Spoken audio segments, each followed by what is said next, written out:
जनता के वोटों की कृपा पाने के लिए नेता जितने मुंह उतनी बातें कर रहे हैं। ऐसा ही एक मुद्दा उत्तर प्रदेश में अपराध का है, जहां आज आपको पता चलेगा क्या प्रधानमंत्री उत्तर प्रदेश में अपराध के मुद्दे पर गलत बयानबाजी कर रहे हैं। क्या बीजेपी अध्यक्ष अमित शाह आंकड़ों को तोड़ मोड़ कर वोट मांग रहे हैं। सियासी भाषणों के लाई डिटेक्टर टेस्ट में सबसे पहले प्रधानमंत्री नरेंद्र मोदी और बीजेपी अध्यक्ष अमित शाह का चुनावी रैली में किया गया ये दावा आप सुनिए।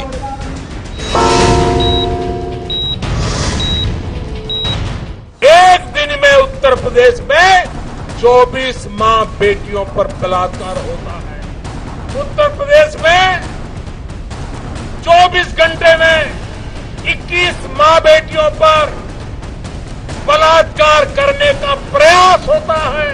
हर उत्तर प्रदेश में हर रोज 24 बलात्कार होते हैं, रेप होते हैं, 21 बलात्कार के प्रयास होते हैं। अब बारी थी उन बयानों का सच पता करने की। आपको बता दें कि देश में हुए अपराधों का संपूर्ण और विश्वसनीय डेटा जारी करने वाली संस्था नेशनल क्राइम रिकॉर्ड ब्यूरो है, जो केंद्र सरकार के अधीन है। ये राज्यों में दर्ज क्राइम के हर मामलों को इकट्ठा कर देश में हुए एक एक अपराध का आंकड़ा नेशनल क्राइम रिकॉर्ड ब्यूरो ही हर साल जारी करता है। तो क्या अमित शाह और प्रधानमंत्री ने इसी सरकारी एजेंसी के आंकड़ों के आधार पर विरोधियों को घेरा है? ये पता करने के लिए हम सबसे पहले बीजेपी नेता शाहनवाज हुसैन से मिले।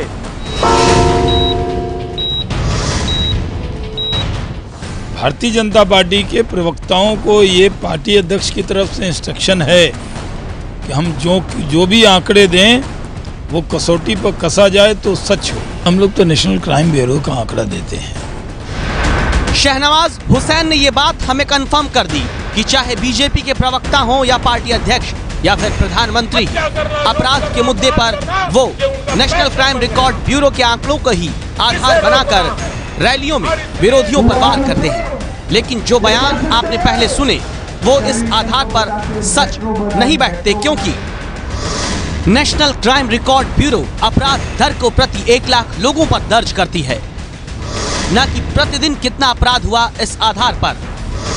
फिर क्यों प्रधानमंत्री और बीजेपी अध्यक्ष उत्तर प्रदेश में रोज बलात्कार के 24 मामलों की बात कहते हैं? किस आधार पर प्रतिदिन यूपी में 21 रेप के प्रयासों की बात नरेंद्र मोदी और अमित शाह ने कही? उत्तर प्रदेश में कानून व्यवस्था सचमुच एक बड़ा मुद्दा है, लेकिन क्या इसका मतलब ये हो जाता है कि आंकड़ों की हेराफेरी कर जनता से वोट मांगा जाए? अगर यूपी में पूरे साल हुए बलात्कार के मामलों को 365 दिनों के हिसाब में बांटकर उसे प्रतिदिन के खाते में भी डाला जाए, तो जो दावा प्रधानमंत्री नरेंद्र मोदी और बीजेपी अध्यक्ष अमित शाह यूपी में रेप के मामलों में कर रहे हैं, वो सच से कोसों दूर नजर आता है।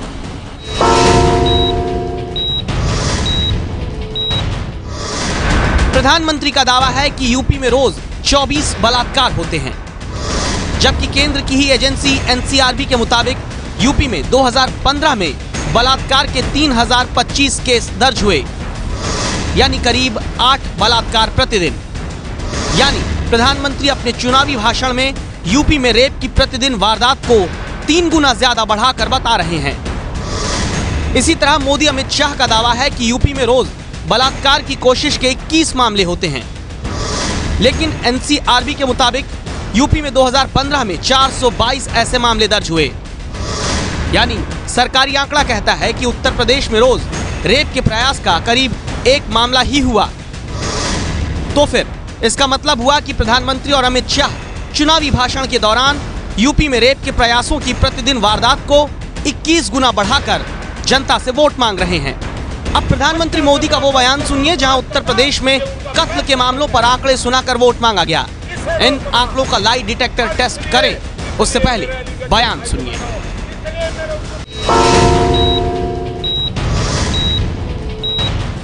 एक दिन में 13 हत्याएं, एक दिन में 33 अपहरण होते हैं, एक दिन में उत्तर प्रदेश में 19 दंगे होते हैं। और जब प्रधानमंत्री के इस बयान का सच हमने जाना तो पता चलता है कि 2015 में कत्ल की वारदातों पर अपराध की दर के हिसाब से देश में 22वें नंबर पर था उत्तर प्रदेश। 2015 में अपहरण की वारदातों में 19 राज्य उत्तर प्रदेश से ज्यादा बदनाम रहे। 2015 में दंगों की वारदातों की दर यूपी से ज्यादा 16 और दूसरे राज्यों में थी।